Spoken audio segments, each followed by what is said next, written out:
Parliament స్థాయి విస్తృత సమావేశానికి విచ్చేసిన పెద్దలు, ఈ పార్లమెంటు నియోజకవర్గానికి అభ్యర్థి అయిన చామల కిరణ్ కుమార్ అన్న గారికి గెలిపించడానికి ఇన్ఛార్జిగా ఇచ్చేసిన పెద్దలు మునుగోడు శాసనసభ్యులు మాజీ పార్లమెంట్ మెంబర్ కోమటిరెడ్డి రాజగోపాల్ గారికి స్వాగతం చేస్తూ, అలాగే భువనగిరి నియోజకవర్గ స్థాయి మన 40 ఏళ్ల తర్వాత మన ప్రియతమ నాయకుడు ఎమ్మెల్యే కుంభ మనోజ్ కుమార్ గారికి, అలాగే మిత్రుడు సోదరుడు అన్న బీర్ల ఐలన్న గారికి, ఆర్ఎస్ శాసనసభ్యులు చీఫ్ విప్ గారికి, వేదిక మీద ఉన్న మాజీ జిల్లా పరిషత్ చైర్మన్ కసిరెడ్డి నారాయణ గారికి, అలాగే సోదరుడు రామాంజనేయులు గౌడ్ అన్నగారికి, అలాగే జిల్లా కాంగ్రెస్ అధ్యక్షుడు సంజయ్ రెడ్డి గారికి, మిత్రులు పెద్దలు, ఈ కార్యక్రమానికి వచ్చిన అందరు కూడా పేరు పేరున జెడ్పీటీసీ కౌన్సిలర్లు, సభ్యులు, అలాగే మునుగోడు బీసీ నాయకుడు కైలాస్ నేత గారికి, మిగతా జిల్లా మహిళా కాంగ్రెస్ అధ్యక్షుడు పద్మ గారికి, మిగతా జెడ్పీటీసీ యువజన కార్యకర్తలందరూ కూడా ధన్యవాదాలు తెలియజేస్తూ, ఈనాడు మీకు తెలియదు కాదు, భారతదేశంలో నరేంద్ర మోడీ అమిత్ షా వచ్చిన తర్వాత భారతదేశంలో కులాలుగా మతాలుగా విడదీసి కేసీఆర్, నరేంద్ర మోడీ, అమిత్ షా ఇద్దరు ఒకటైనా కూడా గల్లీలో వేరని, ఢిల్లీలో ఒకటని అనేక సందర్భాలు చెప్పడం జరిగింది. ఇవాళ భారతదేశంలో ఇందిరాగాంధీ, రాజీవ్ గాంధీ దేశం కోసం ప్రాణం త్యాగం చేసిన కుటుంబం ఇవాళ అదే పార్టీ నుంచి ఎన్ఎస్ఏ యువజన కాంగ్రెస్ నుంచి పార్లమెంట్ స్థాయి ఎదిగిన యువ నాయకుడు చామల కిరణ్ కుమార్ రెడ్డి గారికి గెలిపించవలసిగా మీ అందరు కోరుతూ, ముఖ్యంగా నరేంద్ర మోడీ, అమిత్ షా ఏ విధమైన కుట్రలు పంపుతున్నారని తెలుసు. ఇవాళ గ్రామాల్లో, జిల్లాల్లో కూడా కులాలుగా, బహుజనులుగా, ఎంబీసీలుగా, బీసీలుగా, మతాలుగా విధించి పాలించే ఆలోచన చేస్తా ఉన్నారు. అలాంటి వారికి కూడా మనం బుద్ధి చెప్పవలసిన అవసరం వచ్చింది.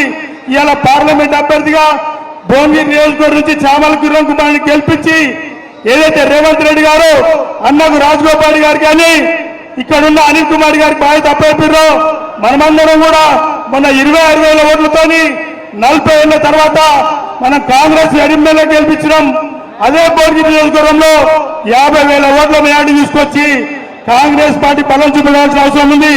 మిగతా వేదిక మీద ఉన్న పెద్ద నాయకులందరూ కూడా తెలియజేస్తుంది ఏంటంటే, మేము కాంగ్రెస్ పార్టీ కార్యకర్తలను 10 సంవత్సరాలుగా ఇక్కడ కాంగ్రెస్ పార్టీ అధికారం లేకుండా 40 ఏళ్ల నుంచి ఎమ్మెల్యే లేకుండా కూడా కాంగ్రెస్ పార్టీ కార్యకర్తలు ఎంతో మంది కష్ట సుఖాలు, నష్టాల్లో ఆస్తులు పొడగొట్టుకుంటూ పోలీస్ కేసుల్లో ఉండి అనేక రకాల ఇబ్బందులు పెడుతూ, గతంలో తెలంగాణ రాష్ట్ర సమితితో కానీ, ఇప్పుడున్న బీఆర్ఎస్ తో కానీ, స్థానికంగా ఉన్న బీజేపీతో కానీ కొట్లాడుతూ కార్యకర్తలు అనేక ఇబ్బందుల్లో ఉన్నారు.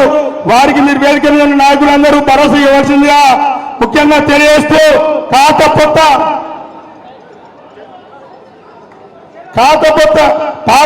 కలయికలతోని కాంగ్రెస్ పార్టీ కార్యకర్తలు ప్రశ్నించి పనిచేసిన విస్మరించకుండా మీరు చేయవలసిన అవసరం ఉన్నది. ఏదైతే రాజీవ్ గాంధీ గారిని దేశ ప్రధాని చేయాలని ఆలోచనతో ఖార్గే గారు దేశమంతా తిరుగుతా ఉన్నారు. ఇండియా కూటమికి మనం ఓటేయాల్సిన అవసరం ఉంది. స్థానికంగా కూడా ఈ రేవంత్ రెడ్డి గారి రాష్ట్రంలో 6 గ్యారెంటీలు పెడితే 5 గ్యారెంటీలు ఇప్పటికే చెప్పడం జరిగింది. ఇవాళ రేవంత్ రెడ్డి గారు ప్రజలకు తీసుకొచ్చి కాంగ్రెస్ పార్టీని ఇవాళ భుజస్కంధాలను వేసుకొని రాష్ట్రంలో ఈ జిల్లాలో ఉన్న మన మంత్రి వెంకరెడ్డి గారు కూడా కాంగ్రెస్ పార్టీ పార్లమెంట్ లో ఏదైతే అన్న రాజగోపాల్ చెప్పారో జిల్లాలో ఒక్క సీటు కూడా గెలవలేదని చెప్పిండు. అయినా కొద్ది ఓట్లతోనే ఆ తుంగతుర్తి సీటు సూర్యాపేట సీటు కూడా జరిగింది. ఏది ఏమన్నా అదే కంకణబద్ధులమే కాంగ్రెస్ పార్టీ, యువజన కాంగ్రెస్, ఎన్ఎస్సీ అందరం కూడా కలిసికట్టుగా కాంగ్రెస్ పార్టీ చామల కిరణ్ కుమార్ రెడ్డి గారి గెలిపించవలసిందిగా కోరుతూ ఈ అవకాశం ఇచ్చిన ఎమ్మెల్యే అనిల్ కుమార్ గారికి ప్రత్యేకంగా ధన్యవాదాలు తెలియజేస్తా ఉన్నాం. మన వద్దు ఆ ఊపులు అట్లే కంటిన్యూ చేస్తూ ఇప్పుడు వచ్చినటువంటి పార్లమెంట్ ఎలక్షన్ లో అదే ట్రెండ్తో అదే విధంగా మనం ఇంకా కూడా కష్టపడి శ్రమపడి ఇప్పుడు వచ్చినటువంటి పార్లమెంట్ లో మనకు 17లో మినిమం 14 గెలవాలని ఒక టార్గెట్ పెట్టుకొని చేస్తున్న వారికి వారందరూ కూడా ఇవాళ వారిని మనం గెలిపించుకునే విధంగా ఉన్న దాంట్లో ఒకటి భాగం. అదేవిధంగా ఇలా భువనగిరి పార్లమెంట్ గా మన భువనగిరి ముందు పెట్టినటువంటి రాజగోపాల్ రెడ్డి గారు ఇన్ఛార్జు, వారి ఆధ్వర్యంలో ఈ భువనగిరి పార్లమెంట్ గెలిచి భువనగిరిలో మళ్ళీ కూడా భువనగిరిలో ఎంపీగా నిలబెట్టాల్సినటువంటి బాధ్యత చాలా మటుకు ఆయన మీద ఉంది. ఆయన అందరూ కూడా ఆయనతో పాటు మనందరూ కూడా కష్టపడి వారు చేయవలసినటువంటి అవసరం ఉంది. ఇవాళ భువనగిరి ఎప్పుడు కూడా కాంగ్రెస్ కంచుకోట లాంటిది. దాంట్లో ఈ ప్రభుత్వం చేసినటువంటి ఇచ్చినటువంటి హామీలన్నీ కూడా ఎక్కువ మటుకు నెరవేర్చినా ఇంకా కొన్ని హామీలకు కూడా ప్రజల్లో రుణమాఫీ చేయలేని ఒక అసంతృప్తిని ఇవాళ పెద్ద రేవంత్ రెడ్డి గారు కూడా వచ్చే ఆగస్టు నాటికి క్లియర్ చేస్తారని, కాబట్టి మనం కూడా ప్రజలకు చెప్పుకోవడానికి ఒక అవకాశం దొరికింది. ఈ నాలుగు నెలల మాసంలో మేము కథాల్లో డబ్బులు లేదు కాబట్టి ఆ రుణమాఫీని కూడా కంపల్సరీ చేసి చూపెడతామని చెప్పి ప్రజలకు పోయి చేసి అదే ఊపులో అసెంబ్లీ ఎలక్షన్లు ఏ ఊపు అయితే వచ్చిందో అదే ఊపుతోటి పార్లమెంట్ ఎలక్షన్లు కూడా తీసుకొచ్చి పార్లమెంటు అభ్యర్థులను గెలిపించుకునే బాధ్యత మన ప్రతి కాంగ్రెస్ కార్యకర్త పైన ఉందని చెప్తూ ఈ అవకాశం ఇచ్చినటువంటి సభాధ్యక్షుల వారికి మరొకసారి ధన్యవాదాలు చెప్తూ సెలవు తీసుకుంటాం. సభాధ్యక్షులు స్థానిక శాసనసభ్యుడు అన్న అనిల్ కుమార్ రెడ్డి గారు, అదేవిధంగా ఈ కార్యక్రమానికి ముఖ్య అతిథిగా ఈ పార్లమెంట్ ఇన్ఛార్జిగా మన అన్న మునుగోడు ఎమ్మెల్యే రాజగోపాల్ రెడ్డి గారికి, అదేవిధంగా ఈ భువనగిరి పార్లమెంటు సభ్యుడు అభ్యర్థిగా కాంగ్రెస్ పార్టీ అభ్యర్థిగా మనకి వచ్చిన సందర్భంగా ఈయన ఇప్పుడు అభ్యర్థే కాదు, ఈయన రేపు కాబోయే పార్లమెంట్ సభ్యుడు అని మన ఉద్దేశంతో జనంలో వాతావరణం ఉంది.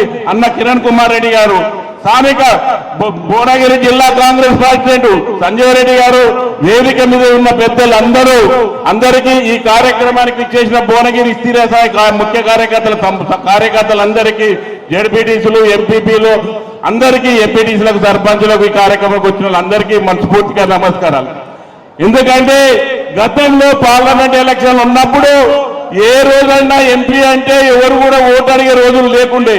దీనికి ఎంపీ అంటే గిట్టు ఉండాలనే ఉద్దేశంతో గత రాజగోపాల్ రెడ్డి గారు మన భువనగిరి పార్లమెంట్ లో ఉన్నప్పుడు ఎంపీ కూడా ఈ విధంగా ఉన్నాడు అనే పేరు తెచ్చుకున్న సత్తా ఓన్లీ కోమారెడ్డి బ్రదర్స్ కే ఉన్నది. అదే విధంగా తర్వాత వెంకరెడ్డి గారు ఎంపీ అయ్యారు. అదే విధంగా బుర్ర నరసయ్య గౌడ్ గారు ఓసారి ఎంపీ అయిండు. ఏ ఒక్కరి దగ్గరికి పోయిన మాట లేదు, ఎక్కడ చూసినా ఎంపీ అనే పేరు లేదు. మళ్ళా మన ముందు దగ్గరికి వచ్చిండు, ఏదో మతతత్వాల పార్టీతో వచ్చిండు, కులాల అభిమతాలు చేస్తుంది. కాంగ్రెస్ పార్టీ కులతత్వాల పార్టీ కాదు, అన్ని కులాల కలిసిన పార్టీ కాంగ్రెస్ పార్టీ. కాబట్టి మన కిరణ్ కుమార్ రెడ్డి అన్న గారిని బొంబాయి మెజార్టీతో గెలిపించవలసిన బాధ్యత భువనగిరి నియోజకవర్గం మా కాన్స్టిట్యున్సీ లో కూడా గతంలో ఎన్ని వచ్చినాయో దానికి రెట్టింపు మెజార్టీ 50,000 మెజార్టీకి తగ్గకుండా కూడా ఈ మీ అందరి తరఫున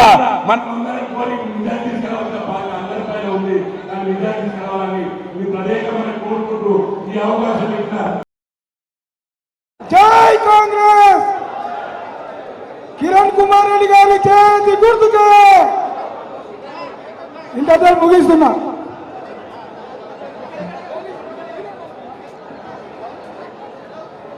యువ నాయకురాలు కీర్తిరెడ్డి గారిని కార్యక్రమాన్ని ఉద్దేశించి మాట్లాడవలసిందిగా కోరుతా ఉన్నాం. దయచేసి సన్మాన రాబడి ఎవరిని రానియకండి, అక్కడ నుండి దయచేసి ప్లీజ్ ఎవరు కూడా రావద్దు.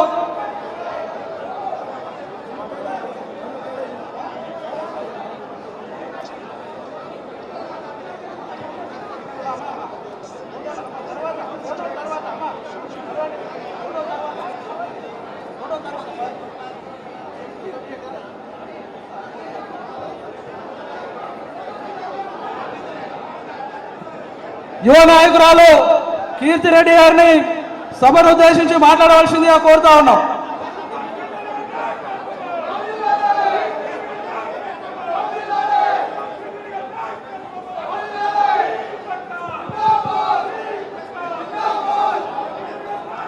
అందరికీ నమస్కారం. ఈరోజు బూత్ కమిటీ సమావేశానికి ఇక్కడ విచ్చేసిన పెద్దలందరికీ భువనగిరి పార్లమెంట్ ఇన్ఛార్జ్ కోమటిరెడ్డి రాజగోపాల్ రెడ్డి గారికి, ఎంపీ అభ్యర్థి చామల కిరణ్ కుమార్ రెడ్డి గారికి, ప్రభుత్వ విప్ బి లాలయ్య గారికి, పెద్దలు కసిరెడ్డి నారాయణ రెడ్డి గారు, మరియు మన స్థానిక ఎమ్మెల్యే కుమ్మం అనిల్ కుమార్ రెడ్డి గారు, మరియు పెద్దవాళ్ళు జెడ్పీటీసీలు, ఎంపీటీసీలు, ఎంపీపీలు, బూత్ కార్యకర్తలందరికీ నా నమస్కారం.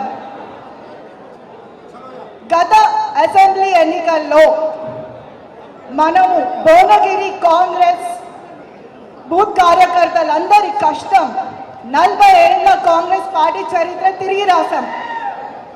ఇదే కసి, ఇదే కష్టం ప్రతి ఒక్క ఓట్ని మనం అభ్యర్థించే సమయంలో వాడి చామల కిరణ్ అన్నని మళ్ళీ పార్లమెంట్కి పంపించాల్సిందిగా నేను అందరినీ కోరుతున్నాను. ఇవాళ మన విజయం కేవలం భువనగిరి కాదు, తెలంగాణలో కాదు, పక్క రాష్ట్రం ఆంధ్రప్రదేశ్లో కూడా మాట్లాడుతున్నారు. ఇదంతా మీ అందరి కష్టం. మా నాన్నని ఎలాగైతే గెలిపించారో మనమందరం కలిసి భువనగిరి నుంచి ఈ పార్లమెంట్ ఎలక్షన్లో అత్యంత మెజారిటీతో కిరణ్ అన్నను కూడా గెలిపించాలని నేను కోరుతున్నాను. మన ప్రియతమ నాయకుడు కోమటిరెడ్డి రాజగోపాల్ రెడ్డి గారు ప్రతిరోజు ప్రతి ఒక్క కాన్స్టిట్యున్సీకి వెళ్ళి ఇలా బూత్ కమిటీ సమావేశాలలో కార్యకర్తలు సమావేశాలలో పాల్గొనడం చాలా సంతోషంగా ఉంది. ఇవాళ ఇక్కడికి వచ్చినందుకు కూడా చాలా సంతోషంగా ఉంది. అండ్ రాహుల్ గాంధీ గారు నేషనల్ మేనిఫెస్టో తెలంగాణలో రిలీజ్ చేశారు మొన్న. అది కాంగ్రెస్ పార్టీకి తెలంగాణ మీద ఉన్న ఇష్టం మక్కువ. ఎలాగైతే మనం 15 సీట్లు గెలుస్తామో అలాగే టాప్ 3 సీట్స్లో భువనగిరి ఉండాలని నేను కోరుతున్నాను. మీ అందరితో నేను పాలు పంచుకొని పనిచేస్తాను. ఎలాగైతే మీరందరూ మా కోసం కష్టపడి పనిచేశారో అలాగే వచ్చే రానున్న లోకల్ బాడీ ఎలక్షన్స్లో ప్రతి ఇంటికి వస్తాము, ప్రతి ఊరికి వస్తాము. మా కార్యకర్తలను, మా క్యాండిడేట్స్ని మేము గెలిపించుకుంటాము. కష్టపడిన వాళ్ళకి కాంగ్రెస్లో ఎప్పుడు గుర్తింపు ఉంటుంది. Thank you.